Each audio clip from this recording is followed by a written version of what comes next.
Welcome to another edition of Bases and Balls with Guardians broadcaster Jim Rosenhaus here on 93.5, 1590 WAKR. And boy, a lot to talk about this week with Jim Rosenhaus. And I guess, Rosie, let's go to that Rays series that ended a couple of days ago. And boy, what a performance by Gavin Williams, who is really molding in to be not only the anchor of this staff, but I really look at it one of the better pitchers in the American League. Talk about the maturation there of Gavin Williams, Rosie.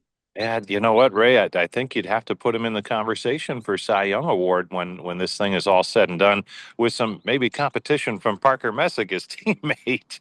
But look, I think we saw on Wednesday that um, if he can stay away from the walks, he can be absolutely dominant and pitch deep into games. And he had a little trouble early in the season, and obviously last year was up among the league leaders in walks. So that he was still able to win games and keep the runs down, but it kept him from going deep into games because his pitch count would skyrocket because of that. So I think we saw yesterday when he's throwing strikes, hitters start to swing early in counts, and all of a sudden you look up, there he is in the seventh, eighth inning, and he's still going strong. So it was really impressive. His stuff is second to none, and I think Chase DeLauder was saying after the game when he watches him from the outfield, he feels bad for the hitters because they have no chance. It's really hard against Gavin Williams. You and I talked a couple of years ago, with his physical attributes, a big, strong guy, and he gets stronger as it goes on. If he could hone in that strike zone, he's dangerous. And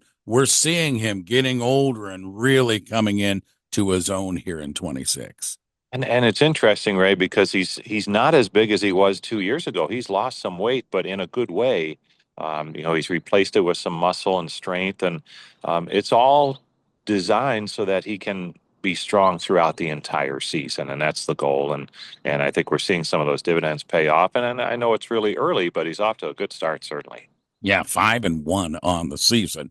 Jim Rosenhaus with us, bases and balls. Well, let's talk about the big week at the ballpark this week, and that was our number one pick from 2024, number one pick in baseball. Travis Bazzana making his debut. Family comes on in. Travis starts at second base. Talk a little bit about Travis. I know you've probably had a chance to talk to him and talk about the young man.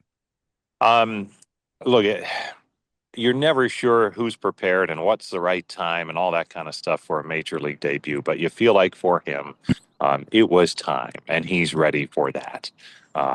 Heading into Friday night, he doesn't have a hit yet, but that's okay. The at bats have been good, I think. A couple of walks in there in his debut, and then some really hard hit balls. Probably a better day, Ray. He has his first home run because his last at bat on Wednesday, he hit the ball a ton, but with the wind blowing in and the cold weather, the balls just die out there. So his approach at the plate looks good. He made it. I thought it was interesting. He made an error that allowed a run to score in Wednesday's game on what looked to be a double play ball, and he immediately, I think, said, "Hey, that's my bad," and looked like he felt bad about it. But his teammates were real quick to come over and say, "Hey, no big deal. We got you. That's going to happen. You're going to make errors, and that's okay." And then it was nice to see the reaction of his teammates in a tough spot for him potentially, compared to what you may have seen in other situations. So that was good. He looks like just a terrific young man. I like his answers when he's asked the questions. Hey, got off to a slow start last year with the injuries. I was feeling good, a lot of hard work. He seems to be pretty centered, Rosie. I think so. You know, he's been in the World Baseball Classic. He's played in international events quite a bit with older players. He's always been kind of the youngest guy on the national team for Australia. And I think that rubs off a little bit. And just uh, that's one of the reasons Cleveland made him the number one pick in 2024 was not just obviously you have to have the physical skills, but I think they really liked his mental makeup. To want to get better. I mean, there is a drive in him to get better in every way that is pretty impressive. And you know what, Ray? There was.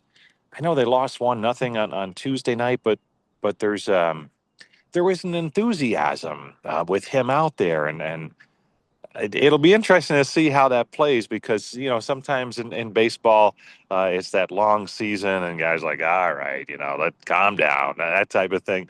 But I think they enjoyed a little extra pep because of a guy making his debut. But I think we'll see that throughout his career. I think he's going to be an energy guy, and that's important for a lot of teams.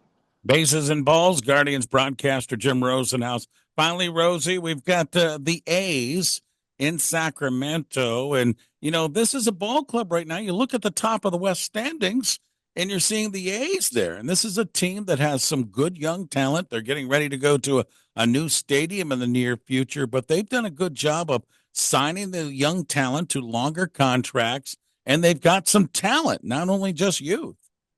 Absolutely, especially offensively. It's going to be a handful this weekend for the pitching staff for the Guardians because the Athletics have some guys who can hit, and when you combo that with where they're playing out here, which is certainly a smaller ballpark, and you'll see a lot of good carry on balls, wherever they're hit. This is not an easy place to pitch, and I think we saw that from Athletics pitchers a year ago. They really struggled. They're getting a little bit more pitching this year, and that's why they're at the top of the division. And it'll be interesting. They might not go away. It might not just be a good start for Oakland, there it is, for Sacramento, but it might be what you see most of the season. Well, we're looking forward to the broadcast Friday night, Saturday afternoon, Sunday afternoon, right here on WAKR. Rosie, appreciate the time from out west, my friend. We'll look forward to your calls, and we'll do it again next week. You got it, Ray.